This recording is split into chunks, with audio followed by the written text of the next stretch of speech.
You show up or I hang up. This is the Sales for Nice People podcast, where ethical entrepreneurs learn how to sell more because of your values and not despite them. I am Martin Steller. I help nice people sell more.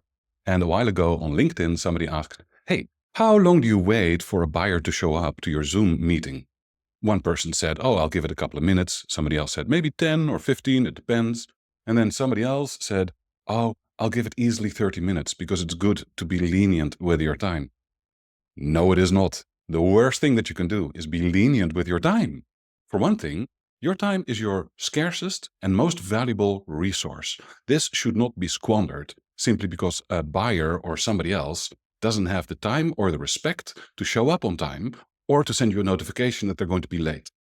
Secondly, when you allow another person to show up late, you are demonstrating that you don't respect your time, and as a consequence, they're not going to respect your time. So this then sets you up for a really unpleasant dynamic all throughout the client engagement if they become your client, which they're probably not going to be because they're not even showing up to the call in the first place. But when they learn that you don't respect your time and that they can just take liberties with showing up, it means that you create a dynamic that you are going to pay for with your time all throughout the engagement. You don't want that. And then, should you follow up with somebody when they don't show up? No, I don't. If somebody doesn't show up, they either send me a message saying, hey, listen, something happened. I can't make it, or I couldn't make it. Can we reschedule? And then I have no problem with them. Sure, we can reschedule. But if somebody doesn't show up and doesn't follow up, I don't do any follow up either. Because when somebody doesn't appear at a meeting that they set with me, that is what you can call bad behavior. And if I were to follow up with them, I would be rewarding bad behavior. Not a good idea. You wouldn't do it with your children. Don't do it with your buyers.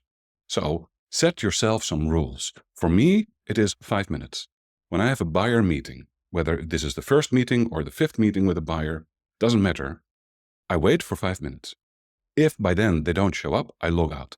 And if they then send me a message saying, hey, sorry, something happened. Can we reschedule? Sure, not a problem. If I don't hear from them, next.